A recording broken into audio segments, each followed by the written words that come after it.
Hello, everyone, and welcome into another Heel Brothers podcast. I know it is just me right now, but I promise you, Mr. Allen will be joining us right here momentarily. He's currently having some issues with his internet. I see him down there below. I'm gonna see if I can't zoom him in really quickly and make sure that he's good. Let me do custom. Boom. All right. Are you with me, sir? Yeah? Yeah, I No? guess we'll Go see. ahead. There we go. There he is. Now we got him. All righty. We We'll are here see. to finally I do don't know. a Pittsburgh preview. We'll see how it goes. If anything happens, we can always change it up. Ain't no problem with that. But North Carolina's going on the road this week. Up there to Pittsburgh. The Yenzers. The Yenzers are up there. Going to go check out them and play the 1-2 Pittsburgh Panthers. What do you think about this game so far, dude? Feels like one of them classic games where North Carolina goes up there and has the potential to lay an egg. I could see that. Like one of those games that they really don't have any business losing, but still find a way to lose. Yeah, I mean, how about we do this? How about I'm quick thoughts on the Tar Heels 3-0 so far. How about that? We'll do that, and then we'll get into this Pittsburgh matchup because I'm asking this question for a reason later for leading up later on. But quick thoughts on the 3-0 Tar Heels so far. What you thinking about them? How you like them? I like this 3-0 start better than the previous 3-0 starts. Yeah. I mean, last season you allowed 60-plus points to App State, 20-some-odd points to FAMU. Who was the 20 third or game? 30 to Georgia State. Yeah. I think Georgia State was like 24 also, I think. Yeah. Or so, yeah, but I mean, sorry, long day. So what? The stat going around for North Carolina currently is one of 4 teams in the nation to be 2-0 against Power 5 conferences. Yep, that's the big stat. Everybody, that thing's been thrown out. Max used that a lot. Even Drake's used it a little bit, so he's picking up some Mac Brown mannerisms as well. And against the 2 games against the Power 5 conferences, wasn't even able to score 20 points. Yeah, the 17 for13. South Carolina and 13 for Minnesota. Then, I mean, The only game that was high scoring was the App State game. And technically, if we kick the field goal, that game's not that high scoring. Yeah, that game's over. Yeah. 7 points less. So, you like him or not? Sorry, guys. Do I like who? The Hills at 3-0. Oh yeah, no. This like I said, this 3-0 start is better than the past 3-0 starts. So I mean, I'm I with like you. them. Well, the reason I asked this question is because let's look at this matchup against Pittsburgh. I just want to rattle off a few stats for you here that I've jotted down. So far this season, Pittsburgh's thrown for 474 yards. Their highest rusher is last name Carter for 103. Hey, Mr. Their Carter. highest receiver is someone we know very well, Mr. Bartholomew. It's been there for a while for 157 yards. The defense, however, stacks up pretty well against North Carolina. total yards this year. Now, total yards accumulated this year, North Carolina's got 494.3 to Pittsburgh's 321.3. So you like that. Beating them in passing yardage, 297 to 178. It's per game. Yards rushing, 197 to 143. Now, here's where Pittsburgh is known for. Here we're going defensive stats. Yards allowed per game. North Carolina 6 at 382.7. It's about 93rd in the nation right now. Pittsburgh 6 at 236 per game. Now, you go back and you look at Pittsburgh's schedule. Number one, they beat Wofford 45-7. Team that you should run through easily. Then next up, they have a loss to Cincinnati. Now you would think, oh, Cincinnati, they were in the championship the past a couple of years ago. They were in the playoffs. Cincinnati beat Eastern Kentucky, barely beat Pitt, and got beat by Miami, Ohio in overtime. They're not looking too high. Okay. And their box score that game, they only accumulated about 371 yards, which about normal for them. You only passed for 155, and they rushed for 216 to Pitt's 83. Now that's the good number, They're red. So maybe that gives you a little sign of the running game can get started for North Carolina. Then let's look at last week. They take a trip to good old West Virginia. West Virginia. Up there where they sing Sweet Caroline, eat Pitt. That was amazing, by the way, seeing that. I had never knew that was a thing. That was awesome. If you didn't saw that video, go look at it. West Virginia, Sweet Caroline. They were singing Sweet Caroline, but when the song goes, da, da, da, they said, eat Pitt. The whole crowd said that. I mean, quite the atmosphere of those West Virginians. Yeah, well, I think the Pittsburgh West Virginia rivalry is pretty big in football. It is. I think that's a big to-do. Yeah, it's huge. It's kind of like a North Carolina NC State, if I've picked it up correctly. Not quite like a UNC Duke, but like a UNC NC State. But let's look at the quarterback for Pitt. Threw for 81 yards, 8 of 20, 3 interceptions. 14 carries for 49 yards rushing for Mr. Hammond. Now, Bartholomew got 2 receptions for 39 yards. Now, needless to say, who's Hammond? Hammond's a running back. They've got 2 running backs that are pretty solid there. Pretty solid when they can actually get a block. I thought you were from what I'm seeing, quarterback. No, that is I'm gonna butcher his name. You're Jerhervasect. What? No, Dracovic.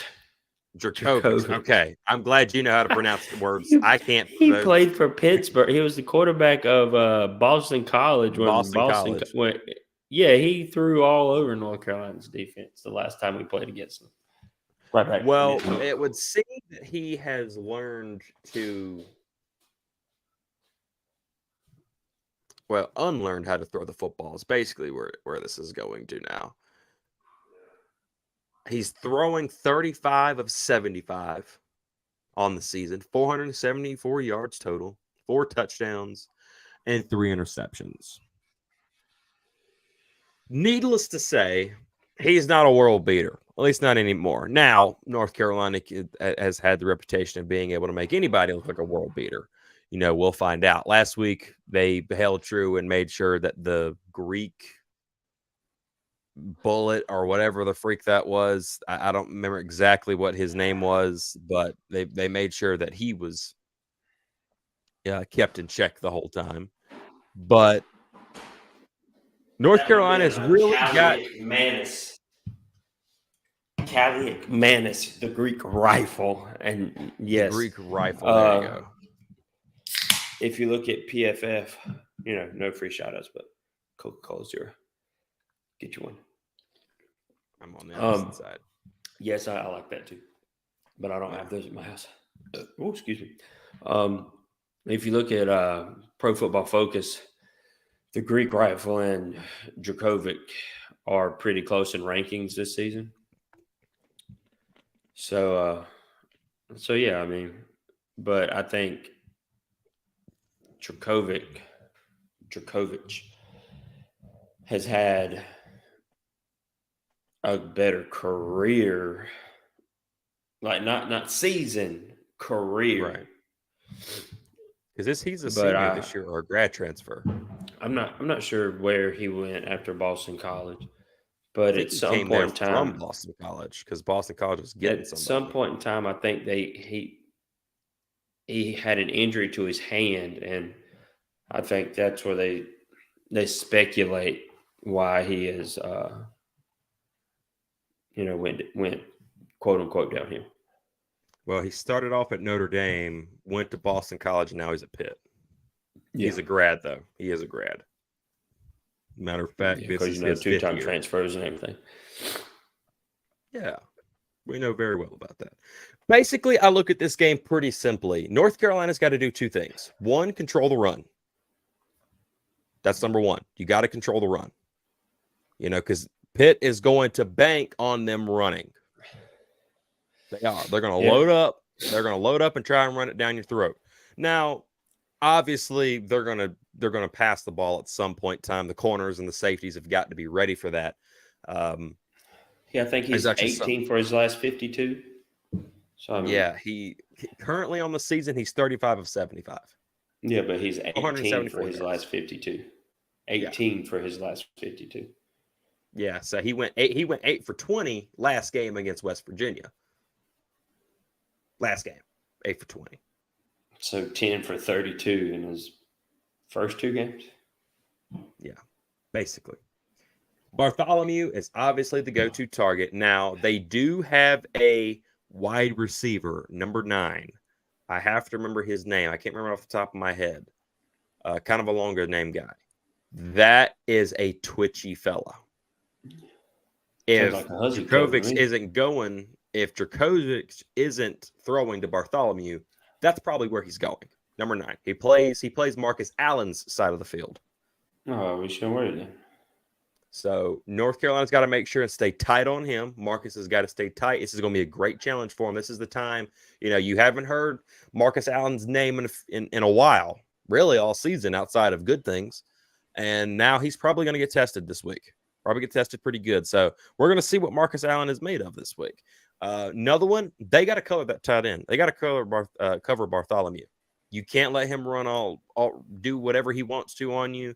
I remember the game 2 years ago. That's exactly what happened in Pittsburgh. Sam Howell's last year. Bartholomew just had his way and just kept slipping each time that tight end slipped. I think that'll be a Huzzy cover. No. Given he's a tight end, no. I personally, I think it'll be picked up by Gio at the safety spot or one of the linebackers. Power said. Because I don't think they're going to put him out wide. I think they're going to use him for pass block and then let him slip. It's a classic Pittsburgh play. Pittsburgh, Notre Dame. You see this, when people have great tight ends, they love using that. That's a good star cover. Yeah. We'll see. I'd like to see DJ Jones get back at star. I want to see DJ Jones back at star. Really? Because that surprises me. Because when he played against App State, he was making good, solid plays, and he was tackling. But there towards the end, he was. But he didn't play that. Well, no. Towards the end, he couldn't cover, so they put Huzzy back at star, and that's why Huzzy made the play in the overtime that he did, because Huzzy was at star. And they put Teon Holloway back on the edge. Do we have an injury report on Holloway? I haven't heard anything from him yet. He's not hurt. Okay. So what they do? Just pull him? Just to pull him? I think so.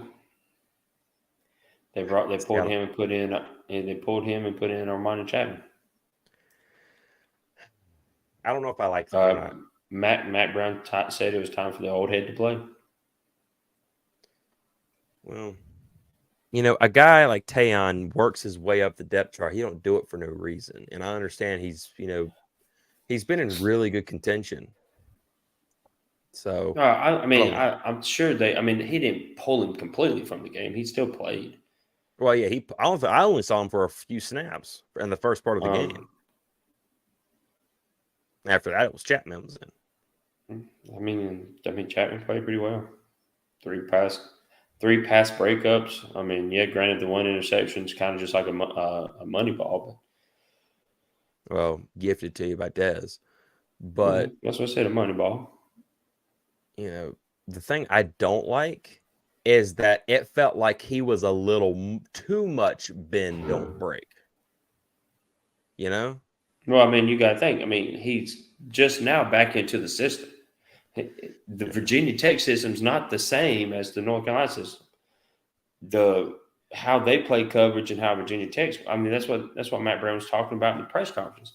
The way they play coverages and who's responsible for what in those coverages was completely different from what he understood when he played for Virginia Tech. So he had he wasn't available during the summer, so he had all this time to catch up. So that's why that they put him in to see what he could do. I mean, so they went after him in the beginning, but there at the end, he made good plays. Broke up 3 passes, had the interception. I mean, he was in position to get the interception.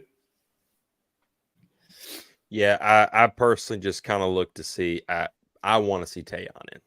Personally, I like Tayon. I think he's doing a great job. I think he's young. He was making some young rookie mistakes. It's expected, but the man knows how to play ball. He plays ball very well, and I think it's I'm I sure take you'll see Tayon. him. I'm sure you'll see him. And I hope they split the reps between the two because But I'm not trying to discount anything Armani Chapman did. He did a great job, but it just seems like consistently as I watched, the ball was always when they were moving the ball down the field in the passing game, it was always going to the guy he was covered. Always, always, always, always. And they were picking up yards, 4, 5, 6, a touch, and all of a sudden, finally get a pass breakup here and there, and it just if it's a good way to get him in and get him practice, at least you win against a quarterback that don't know how to throw too good. Djokovic has shown that he can throw. Now this season, he's looked like, like he's got a stiff arm or whatnot. But I don't want to test him and all of a sudden he turned back into getting the groove. So because it's going to be how Pitt gets against when it comes to us. They don't like us. They don't want us around. They want to shut us up and send us home. And when they show up to our house, they want to shut us up and plant their flag in the middle of the field and say, "Huh, look at us." So it's going to be interesting here. Offensive line's got to cover because they're going to blitz like crazy, and they're going to try and knock Drake May's head off. We already know that. They're going to try and knock that boy's head off. So if you don't have confidence in the offensive line standing straight up, and I don't know if is Montelis and Adorno back. I know they haven't said anything, and I know a lot of times they like to keep that stuff kind of secret. They weren't listed on the injury report this week. I know with ACC teams, and even PJ Fleck talked about this, last week. ACC teams don't have to list who's out until like right at game time. PJ Fleck, they have to do like in the Big Ten, they have to do it 2 days before, 2 or 3 days before. Yeah, I don't know. That's just a league rule there. So, probably keep that in house as much as possible. So if you have your full healthy line back, that's good. Let me ask, do you keep Diego Pounds in the starting lineup against a pretty solid defensive line? Why wouldn't you? I mean, he's protected Drake's blind side for the past 2 games. I mean, if he can stand up to a defensive end from the Big Ten, why can't he stand up to the defensive end from the ACC? I'm with that. There are some people that's questioning that on Twitter and everything, so I wanted to see what you thought. I like Diego. I think Diego's doing a great job. I haven't seen a blow by yet that would say, "Oh my God, get the guy out of there." He's just giving it up. Right. He Hope had to see one Willie holding Lampkin back call. too. He had Yeah, He's had one holding call in that's 2 good. games. So I mean, and he's a freshman. Yeah, redshirt freshman. Yeah. With Travion Green, and I haven't saw if he's been back yet and back on the field because I know he had that one injury against App State. Do you think there's a point in time this year, maybe let's say against Campbell, where Zach Rice gets to take the field for the first time? Well, not the first time, Yeah, but yeah. Let's see why not. And then I you guess know, it depends on how much Zach Rice progresses. It also right, depends on and if Travion Green's healthy. that's true. Travion Green's healthy, he might see the field. Zach Rice can continue to progress, he might see the field. Yeah, But I mean, what I think Diego Pounds is on the field because I mean he's 6'8", 6'9", 6'6". 300 and some odd pounds. It's huge. I mean, I was watching the Browns game. Was it the Browns? What game was on Monday Night Football? The Browns Panthers and the and Browns as well. Yeah. who's the Browns playing? The Steelers. The Steelers. Yeah. Yeah, the Steelers. The Browns had a right tackle, first like NFL rookie right tackle, and he went up against TJ Watt all night long. And I was like, I can't believe they just put this rookie out here on TJ Watt, his second game in the NFL. But he was 6'5", 6'6", 6'7", 300 some odd pounds. I Mm-hmm. mean, and just was able to put. I mean, TJ Watt would win, but he could literally. It just looked like this, and TJ Watt would just go away. And TJ Watt would have to like run around to try to get him. I mean, I mean, obviously you're not going to. He's not 1-on-1 all the time. You got the tight end chipping or a wide receiver chipping or a running back coming out of the backfield chipping. But the fact that they trusted him in the NFL to go against TJ Watt, I mean, I thought that was pretty impressive. So Yeah. they're trusting the fact that he's that big and he's obviously quick to be a big tackle, and he's a mountain of human being. If he can just get your hands on him, just push him out of the way. You ain't gotta just push him out of the way. If he's strong enough just to be able to extend his arms and push him by Drake May. Drake May can step up. Drake May can step to the B gap on the left hand side.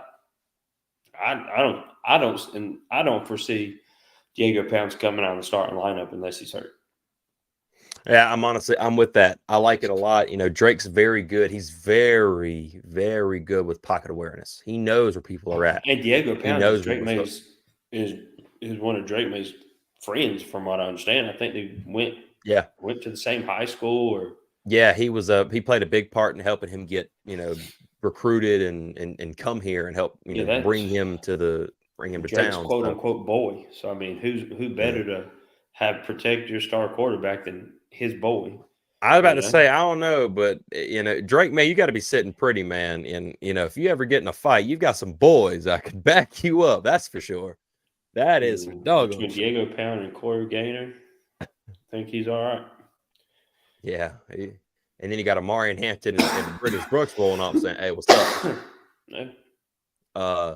Speaking of Amarian Hampton and British Brooks, I think you got to start the run game early. I think you do. You don't have to come out. You don't have to come out and because I've noticed that is something that they're giving up more of. They're giving up a lot of explosive runs. Defensive line is having issues stopping the run. Now, North Carolina is also having some issues stopping the run against certain teams. But if North Carolina can come out and keep Pitt honest, that is really going to set somebody up on the outside. Nate, Kobe, JJ may be deep. Maybe get to see Andre Green, Chris Culliver this game. Gavin Blackwell, I'm still curious. There's been no word on him. I'm just going to personally rule him out. No, Matt Brown said he was in the protocol, and if everything progressed, that he expected him to be.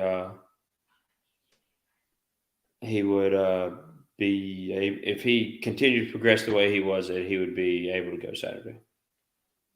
I'm gonna rule him as out personally. I mean, because if he don't clear it, then I mean he's obviously in concussion protocol. So if he doesn't clear concussion protocol, he's not gonna play. That kind of a hit, I'm gonna roll him out personally. I ain't gonna bank on if he steps on that field. I don't expect him to get a look. And I don't. If he's on the field and he gets open, Drake May's going. I mean, I don't see why Drake May don't throw it to him. Yeah, I wouldn't put the boy on the field, not yet. Not after, especially like we saw last year with Tua Tagovailoa. Not after that. You see that you got rocked once. Not only did he get rocked, he got put out. It happened right there in front of me. He was gone. I know. I mean, the cameras on him the whole time. I mean, he couldn't. He tried to stand up and he practically fell right back to the ground until somebody caught him. Yeah. So I don't think he plays at all. And honestly, I don't really think they need him. To be honest with you, I've been watching highlights and replays of Pitt on defense. One, they like to bring the house. Number two, they've got some corner issues. Their corners are having some hard times out there, kind of reminiscent to what we've been used to over the past couple of years with our corners and the inconsistent play of them and not being able to tackle well.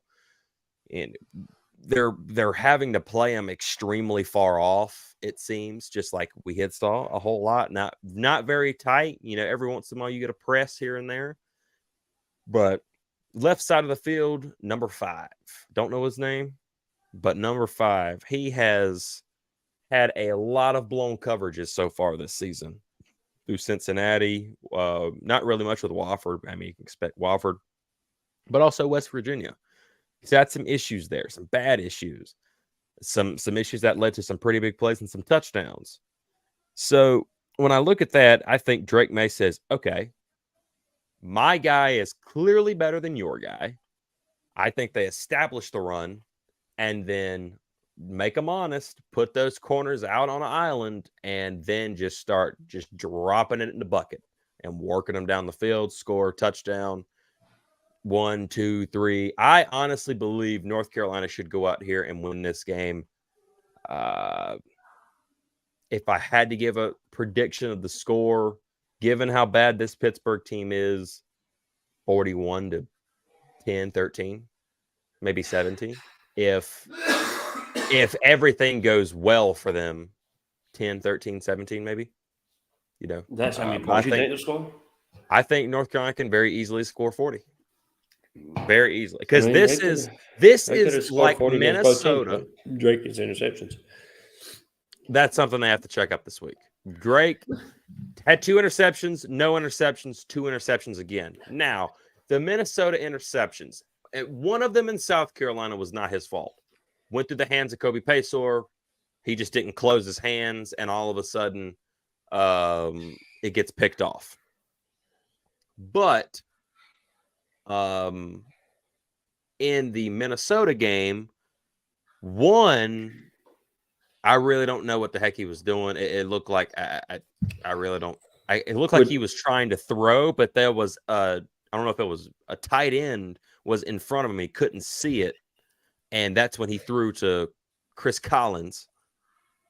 And the other one was just a miraculous play. No, the one that Chris Collins intercepted is one that he was hit in the back when he was throwing. Right. The first interception, he had I don't remember. He had somebody in the flat, and the tight end was covering, not the tight end. The linebacker was covering whoever was in the flat. Right. Drake's target was 10 yards behind the linebacker. Yep.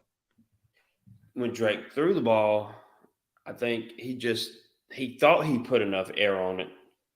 Well, not enough air, but enough height on the ball to where the linebacker couldn't jump up and snag it. Because, I mean, the linebacker was running with the guy in the flat, and he saw the ball. I mean, you got to give credit where credit's due. The linebacker. Oh yeah, he made a great play. He made a great play. That is athleticism. Mm-hmm. You're running and just be able to spring up, and I mean, if the ball's 10 inches, I mean, we're talking about the ball's 10 to 6 inches higher, that's either an incompletion or a completion. It's not an interception. I mean, it's a game of inches. So, I mean, those two. I mean, yes, he's thrown 4 touchdowns and he's thrown 4 interceptions. It's not what you want. He only threw 7 interceptions last year, but I mean, I don't think we want to see. I don't think we're looking at a Drake May that's going to throw. See, 12 games, 2 interceptions every other. And I don't think you're seeing a Drake May that's going to throw 12 interceptions this season. Yeah, and hopefully that's not the case. I don't believe he will either. I believe there has been some circumstances. There's one against South Carolina. I put on him 100%. The other one, Kobe Paysour, should have definitely just caught the ball, but just let it slip right through the hands. And the DB was standing right behind him. The first one he did throw behind him, but again, I don't think the receiver helped him any by trying. I mean, the receiver knew the ball was behind him. The receiver could have at least stopped and reached back for it, but he just, I don't know. It doesn't matter. It's just one. It's just 4. So just keep it moving down the field. I'd like to see the running game get more established this week. Minnesota was really able to kind of put a halter on that, so I'd like to see that a little bit more. No, I mean, they lined 6, 7 in the box to stop the run. That's why the pass was so effective. Right. And that's what Pittsburgh does. Pittsburgh loads the box to try and stop the run. Yeah. And I think North Carolina needs to do the same thing. Stack the box, force them to beat you. If your corners are as good as advertised, and so far they seem like they've been pretty good, sure, my guy's better than your guy. Go ahead. And let's go get us a couple of sacks this game. I'd like to see North Carolina come out with 3 sacks this game. Well, man, they got a lot of pressure on Callie McManus. I mean, Jacob Gowan was able to get his first, but those, I mean, they put a lot of, they made him move around more than I think he wanted to. So I mean, overall, I mean, to start the game, not to start the season, 9 sacks is ridiculous. I mean, that offensive line is just that offensive line. They went off. I don't think they were prepared. I don't think they was expecting the defensive line, the defensive ends to be as, just pin their ears back. That is a team that just played Georgia and took them to the brink. Gave them all they could handle, by the way, in Athens. Go ahead. So, I mean, did they take North Carolina for granted? Were they Absolutely. Not prepared? Who knows? So 9 sacks, man, that's a lot. Yeah, that's a freaking lot. Then you go into the Appalachian State game and they saw the 9 sacks and I was like, holy crap. We're going to do 3-step drops, and as soon as your back foot hits on that 3rd step, the ball better be coming out or you're probably going down, which relates to a lot of some pressure and some hits, but no sacks because he was getting rid of the ball as fast as humanly possible. Then you turn to the Greek rifle, they're really not throwing the ball that much. You still got a sack, got a bunch of hurries. One of the hurries led to an interception. But I mean, Minnesota is a run-heavy offense. They run for 170 yards. So I mean, App State ran for more yards, but I just think App State's game plan was better than Gene Chiswick's game plan. They knew how to run against North Carolina, and North Carolina didn't know how to stop the run from Appalachian State. So I mean, 170 yards is still a lot, but at the end of the day, you still won by 14, 17, 18. Not sure, 17, 18. You talking about against Minnesota? Yeah. Yeah. 31-17 or 31-13, that's 18. Yeah. That's pretty good. So I mean, you don't had a lot of chances to score more. Had a good bit of chances there to score more. So I mean, if you get 3 sacks, I mean that's great and all, but you want to see you want to see tackles for loss and sacks. But Cincinnati racked up, I believe it was 4 sacks against Pittsburgh themselves, and I mean Pittsburgh. What was crazy if you go rewatch it, Pittsburgh rolled in or Cincinnati rolled in And this is in Pittsburgh, by the way, when this happened. They were just knocking him flat on his back. Just dude was just running in, not even contested. Yeah. Just doing what they wanted to do. So I look at that and I say, okay, if a team like Cincinnati that really isn't that good at all, they've been proving that throughout this year. This is the best team that Pittsburgh's faced this year. North Carolina, on paper, this is the best team that Pittsburgh has faced this year. Mm-hmm. So far. Not West Virginia, not Cincinnati, North Carolina. So I look at this. Yeah, I think they're going to play up to us a little bit more, for sure. Yeah, I mean, you look, South Carolina definitely played up to Georgia, so this is Yeah. the ACC opener for both teams. So they're both going to be up. Because you don't want to start the ACC season off with a loss.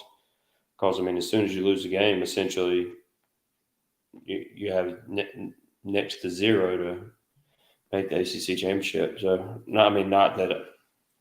Who knows what Narduzzi and Pittsburgh's thinking, but I don't necessarily think that Pittsburgh and Narduzzi are thinking ACC championship this season, but they definitely want to make a ball game.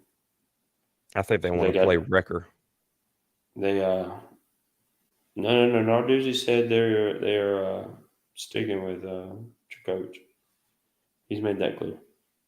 Yeah. By the way, 5 sacks for Cincinnati against Pittsburgh. Yeah. That's pretty good. We'll see. Again, they might not have been schemed right or something. You just never know. Who knows? BC took Florida State to the brink. Why was that? Teams definitely. I was actually really hoping that Boston College was going to be able to pull one off there. I don't know. A lot of the beat writers for Florida State said 90% of Florida State's football team had the flu. So we'll see. They've got a big one this weekend. Clemson, Florida State in Clemson. Who do you want to win that game? Oh, I've been asked that question. Honestly, I want Clemson. You want Clemson to win the game? Mm-hmm. Why? What benefit does Clemson have to win the game? For one, outside the fact that North Carolina has to play Clemson. I don't like Florida State. First off, that's I don't like neither Thank you for Amari Gaynor. Thank you for that. But I don't really care for Florida State. Second off, I want Florida State to be knocked out of the ACC title picture, given North Carolina wins continually like we project them to do. Let's say they go 11-1 and lose to Clemson, get to the ACC title game. Hey, a rematch. Like we both said, we like that matchup better. We know Clemson. We know what they do. We'll see how the game goes in a few weeks from now. I forgot how many weeks it is from now. And that X amount of weeks. 6. I think it's more like 8. But, 3 weeks. You got the bye week. About 7. So, in that amount of time, you have already saw Clemson, saw what they do. If they beat you, then it's just added on top.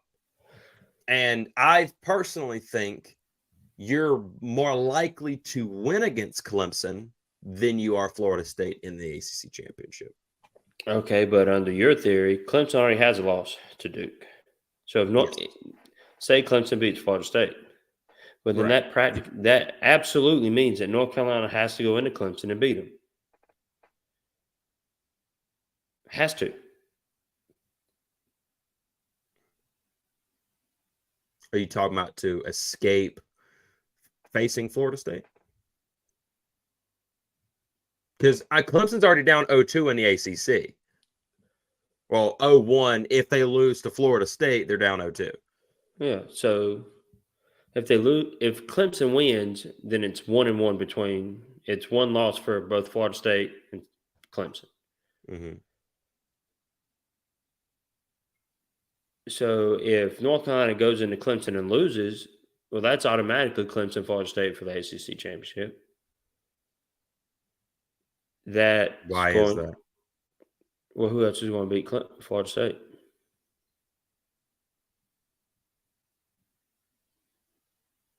I still think that it would get. I don't know how that would work with that three-way tie. That's why I don't like division, or I don't like I'm pretty divisionless. sure it goes to the highest ranked team, and that's Florida State. Yeah, Florida State would definitely be the highest ranked team. Um, That's why I say mean, I I want could them be wrong. knocked out. I don't know who all Florida State has to play as far as ACC wise I this mean, year. I'm pretty sure they have Miami. I know they have Duke. Do they? Yeah, they do have Duke this year. Wouldn't that be awesome if Duke ends up upsetting? I think Duke has to play in Florida State. Yeah, they do. They do. They now think about it. Yeah, they But do. I mean, honestly, I think the best. I mean, you want to play the best, right? Magical season. So say you won't just say Florida State beat you want Florida State to beat Clemson because that right there hangs two ACC losses on Clemson. So maybe the North Carolina versus Clemson game isn't the premier coup d'etat, but right now Clemson's not even in the top 25. So what makes Clemson so scary out if they're not in the top 25 when North Carolina goes to play them? It's just another game at that point. It's I just think everybody it's in the name, nation power, home. knows. I think everybody in the nation knows Clemson's definitely a top 25 team. They're probably a top 20 team, 15 team. And they, just because they had one bad loss and fumbled the ball 14 freaking times, it seems, in the 1 yard line, they rushed for 200. They passed for 200. They have destroyed their two other competitions. Florida State has a big win over LSU. Congratulations. LSU don't look that good. All right, well, You know, Nick, but the easiest way FSU beats Clemson. That gives them 2 losses. North Carolina finishes up the season. That's 1 loss on the season. Correct? yes, that'd be right. If it goes the way we believe it should. Just assume Clemson beats North Carolina. Well, that still only leaves North Carolina with 1 ACC loss. North Carolina had the tiebreaker over Duke. North Carolina had the tiebreaker over NC State. Miami. You know, depending on what they do in the ACC schedule. So that gives them the tiebreaker over the only two other teams I see potential. And Miami. You know, you don't know what Miami's going to do. Syracuse as well. Oh yeah, I think Syracuse plays Clemson this year too.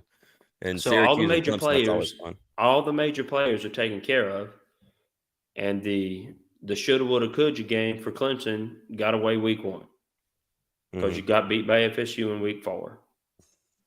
The game you shouldn't have lost was week 1 against Duke. So just that sweeps Clemson on out the road.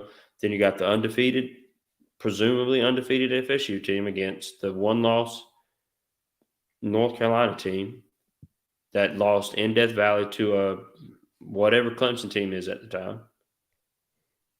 That's still a national televised match. I mean, and presumably FSU is still in the top 4. Does North Carolina win that game? I mean, I don't know. I mean, you saw what BC did, and with the new clock rules, if North Carolina can run the football, just run it, and keep the ball out of Jordan Travis's hands. I mean that wide receiver that Jordan Travis has is he's awesome. Yeah, I mean, Jason Staples said he's probably the best wide receiver in the country.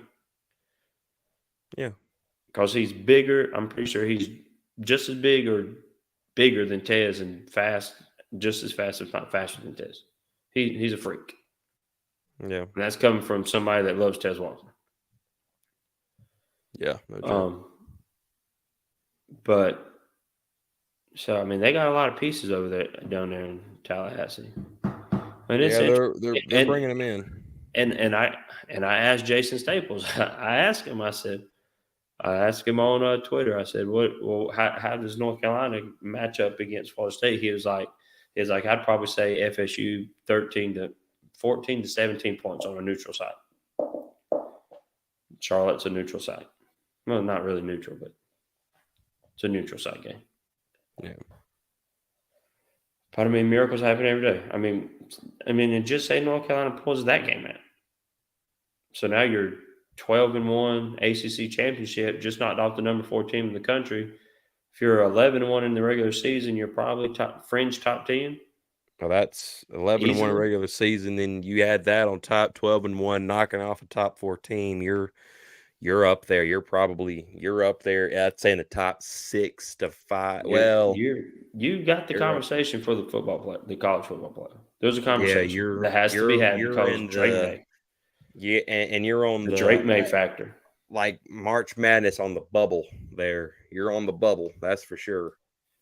Don't know if you quite make it. You have to see what the landscape looks like. I honestly think Florida State's a team you can't trust, though.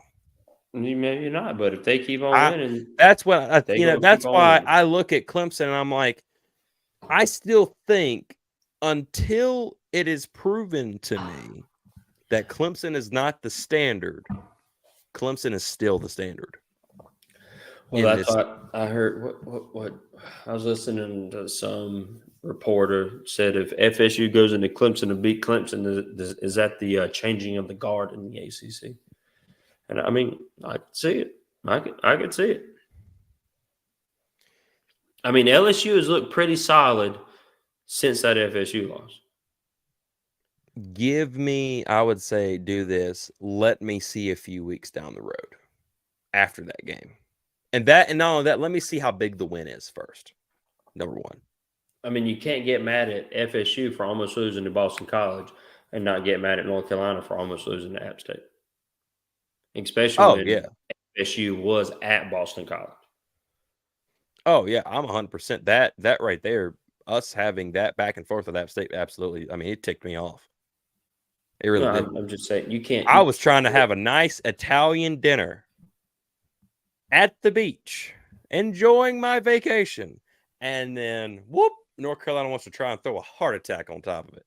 Yeah, you can't look negatively on FSU for saying, oh, well, you can't trust FSU. They barely escaped Boston College, and be like, man, but North Carolina, boy, they're really knocking them while they're really busting the door down in the rankings. But even though they lost to App State. Speaking of the rankings, do you think North Carolina should be ranked higher than 17? Not yet.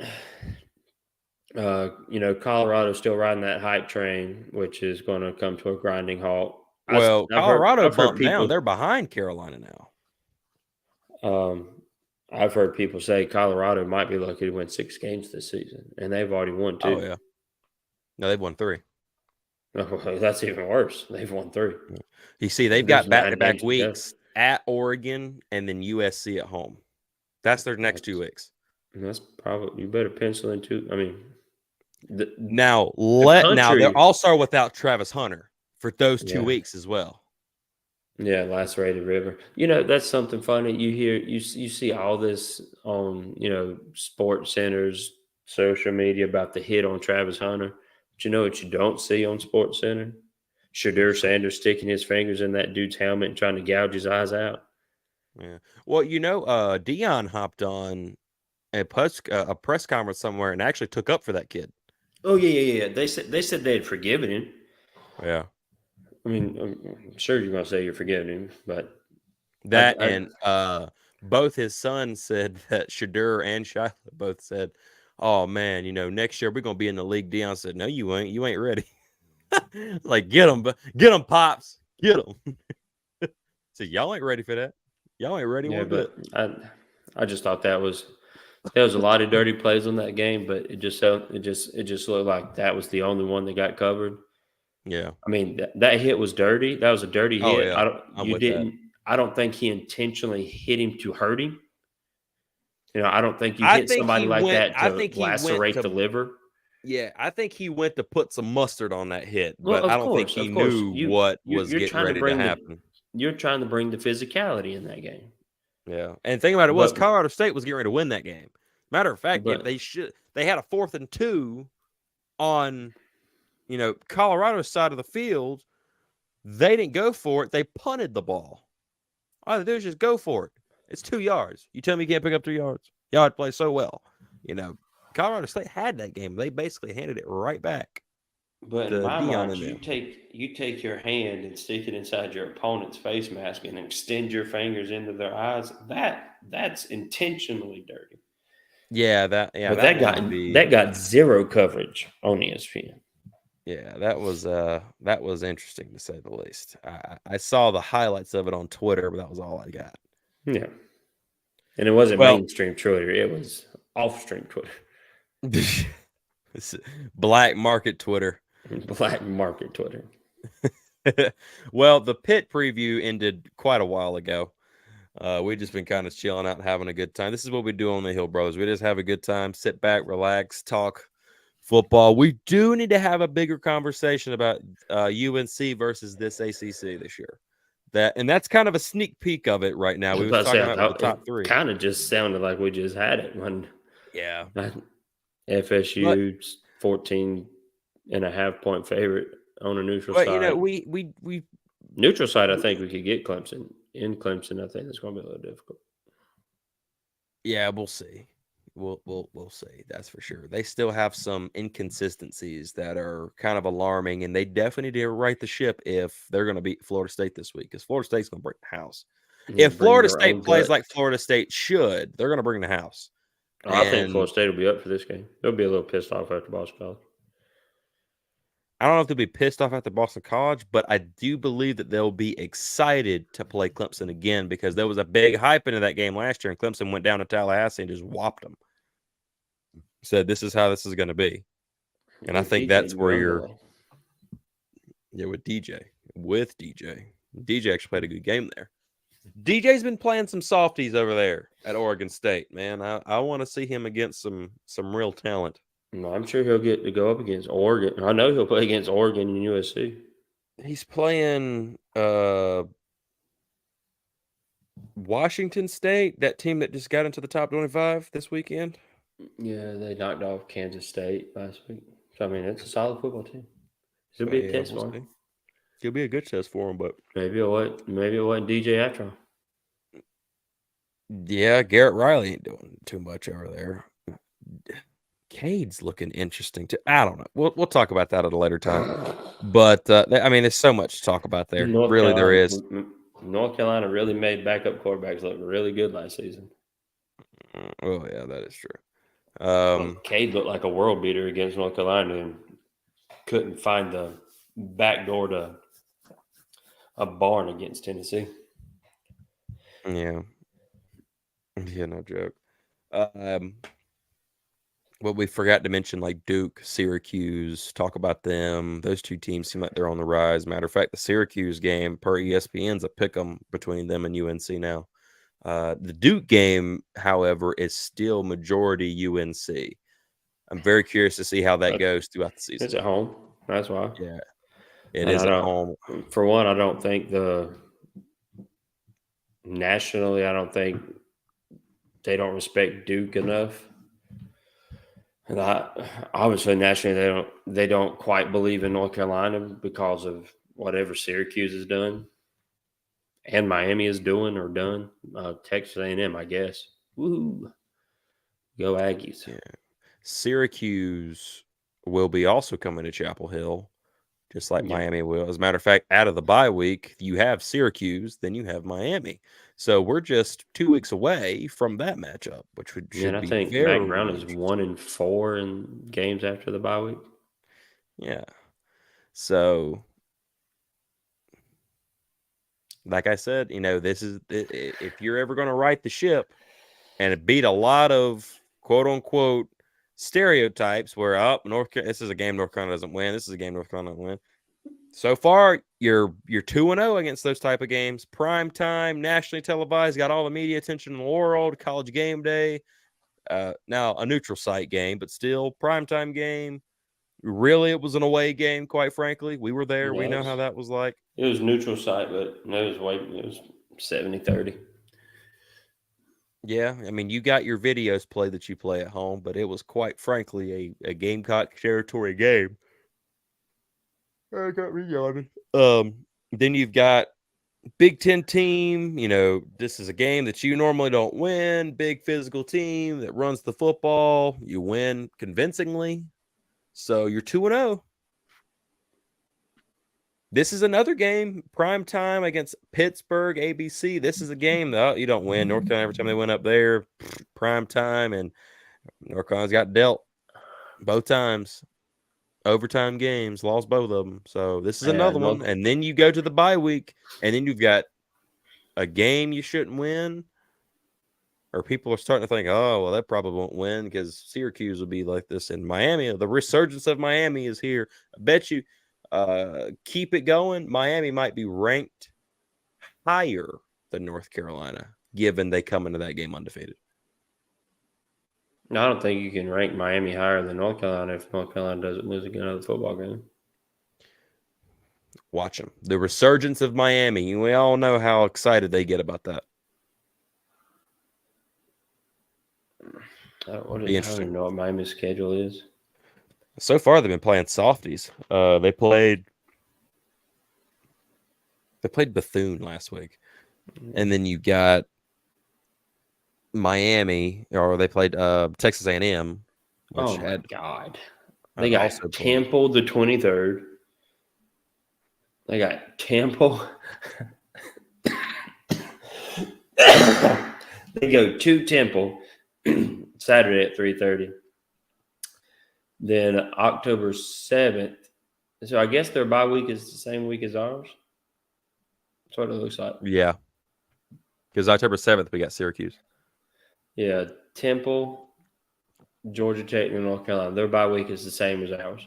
So they go to Temple, and Georgia Tech comes to them, and then they come to North Carolina. And Temple's one of the worst teams in the nation this year. Then they get Clemson, they get Virginia, they go to North Carolina State, they go to Florida State, they get Louisville, then they go to Boston College the day Thanksgiving, 11/24. The resurgence of Miami. No, they're not going to rank North Carolina above or Clemson. God dang it. They're not going to rank Miami above North Carolina because they beat Temple and Georgia Tech.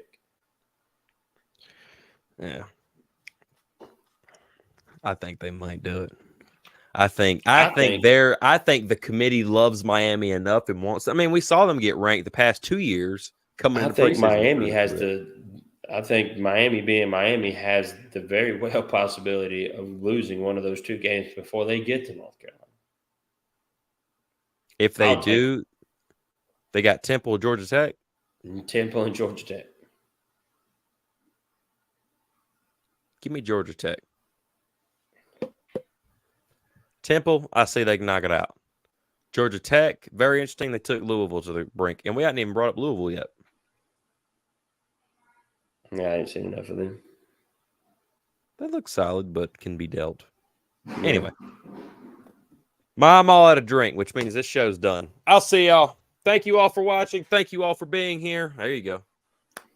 Finish it up. Me too.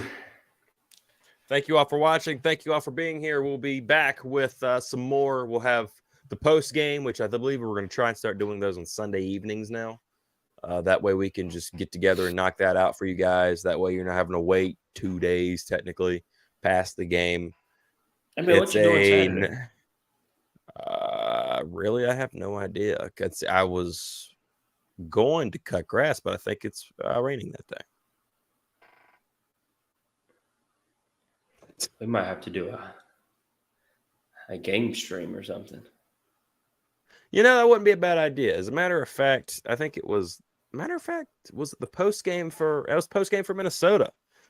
I kind of mentioned that a little bit before you got in.